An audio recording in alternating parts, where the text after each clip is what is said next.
I'm Karen Morgan, and this is the Purple Bike Podcast.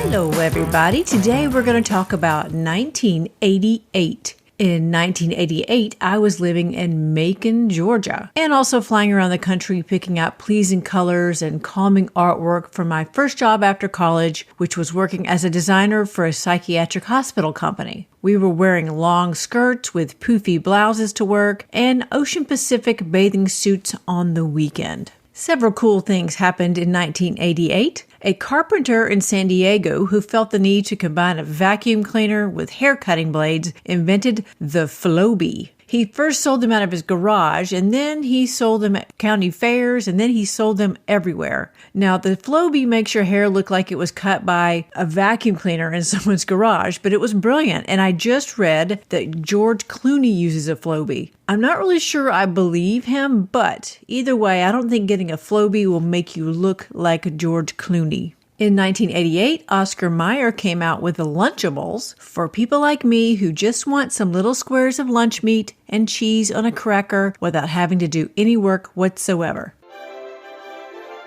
In 1988, the Summer and Winter Olympic Games were still held in the same year. That wouldn't change until 1992. The Winter Olympics were held in Calgary, Canada, and we got to see the Jamaican bobsled team. We also had Michael Edwards, also known as Eddie the Eagle, who became the first British ski jumper to compete in the event in over 60 years. Eddie the Eagle finished last in the competition, but number one in our hearts. The Summer Olympics were held in Seoul, Korea that year. Florence Griffith Joyner, also known as FloJo, won 3 gold medals, setting an Olympic record in the 100-meter dash and a still standing world record in the 200-meter dash. She has sadly passed away, but is still considered the fastest woman of all time, and she had those amazing nails and outfits to do it. The 1988 Summer Olympics was the Olympics where Greg Louganis hit his head on the diving board and had a concussion and still won 2 gold medals. You go, Greg Louganis. And in 1988, Glamour Shots opened their first store in Dallas. Glamour Shots was a little photography studio that you went into, usually at the mall, and they did your hair really big and your makeup really loud, and you could change your outfit for different looks. And one of these looks apparently had to be this leather jacket that everyone, including me, has in their Glamour Shots. We had some great music back in 1988. The number one song was Faith by George Michael.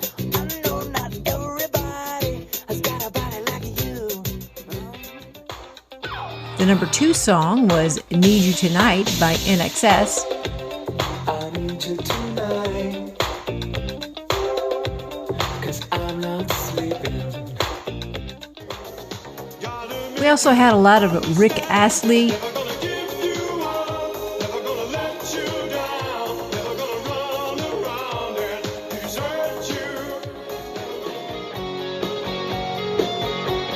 Some Guns N' Roses.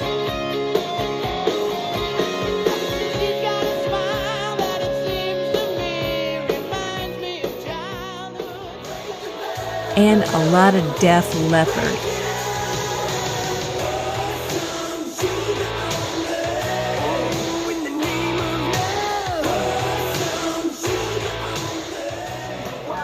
The very 1988 songs were by the Escape Club,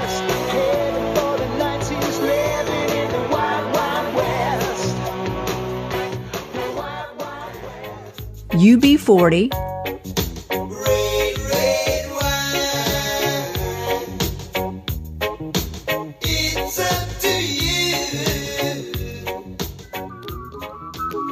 and Bobby McFerrin.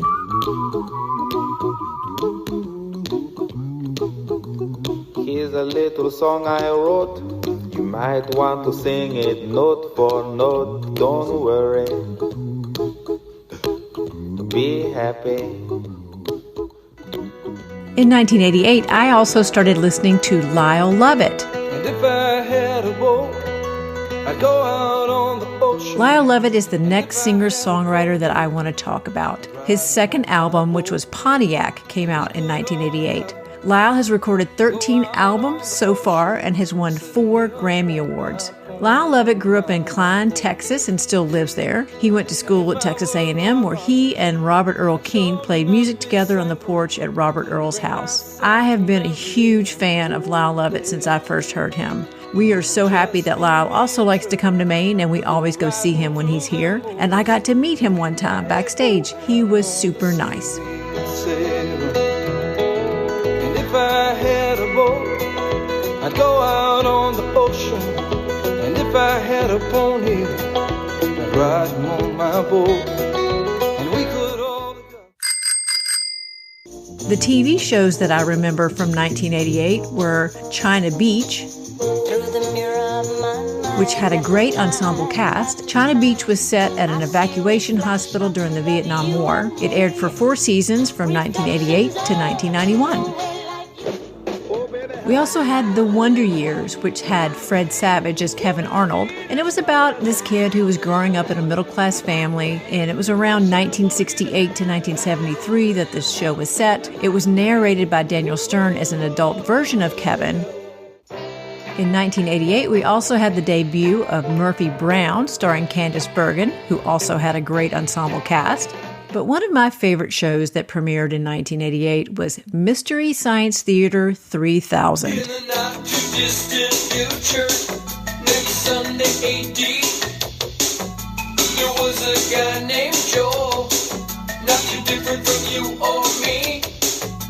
This show was created by Joel Hodgson, and it originally aired in Minneapolis, then later it ran on Comedy Central and the Sci-Fi Channel, and the show changed a little bit over time, but the initial format was this. Joel Hodgson played Joel Robinson, who was a janitor trapped by these 2 mad scientists, and they forced him to watch really, really bad movies. So he makes some robot friends so that he doesn't have to watch these movies all by himself. So you see them sitting there watching the movies in a shadow, and basically they just heckle the whole movie, and the movies are terrible, and it's hilarious. We did have some good movies that came out in 1988. The #1 movie that year was Rain Man with Tom Cruise and Dustin Hoffman. It was the big box office winner and the big Oscar winner. We also had Coming to America with Eddie Murphy and Arsenio Hall. Hilarious. Also hilarious was A Fish Called Wanda with John Cleese, Kevin Kline, Jamie Lee Curtis, and Michael Palin. Then we had Working Girl with Melanie Griffith. That had a great song, which won the Oscar, and also a great script. It also starred Harrison Ford and Sigourney Weaver, and the very, very funny Joan Cusack. What'd you do, snatch your invite? Well, she can't use it. Besides, it's important for me to start interacting with people, not as a secretary. But as a total imposter. Right. This is it. It needs some bows or something. No. It's simple, elegant, yet makes a statement. Says to people confident, a risk taker, not afraid to be noticed. Then you hit him with your smarts. Here, she's in. $6,000? It's not even leather. We had the movie version of Dangerous Liaisons with Glenn Close, John Malkovich, and Michelle Pfeiffer, and a really cool action movie with Bruce Willis called Die Hard. So I guess other people had been asked to do Die Hard, and Bruce Willis at first couldn't even do it when they asked him because he was filming Moonlighting. But then Sybil Shepherd, on Moonlighting with him, got pregnant, so he had enough time to make the movie, so he was given the starring role. The wonderful Alan Rickman, who I love, made his feature film debut in Die Hard as the evil villain Hans Gruber. That role was originally offered to Sam Neill, who said no, and then the casting director saw Alan Rickman in a stage production of Dangerous Liaisons, and he said yes, and then everyone went to Nakatomi Plaza. My favorite movie from 1988 was Big, with Tom Hanks. Big is the story of a little boy who made a wish on a Zoltar machine that he was big, and then Zoltar granted his wish. Tom Hanks was wonderful in this movie. The script for Big was actually written by Steven Spielberg's sister Anne. So originally Harrison Ford was going to star as Josh Baskin and Steven Spielberg was going to be the director. But somehow that fell apart and producer James Brooks, which we talked about in our last episode, gave the script to Penny Marshall and she became the director and Tom Hanks became Josh Baskin. And the result was magical. I'm not sure that I would call 1988 a magical year for me, but it was pretty fun. I think what I remember most about that year was that my clothes and hair looked a lot like Elizabeth Perkins in the movie Big, with big poofy hair, big shoulder pad blazers, and long skirts for work. And you know those weird, dangly, big fake pearl earrings that she wears to the company Christmas party? I had those exact same earrings. And you know how I know this? They're in my Glamour Shot. Join me next time when we talk about 1989. When Harry first met Sally, a little show called Seinfeld debuted, and we first heard about something called the World Wide Web. Thanks for listening, everybody. Y'all have a great day.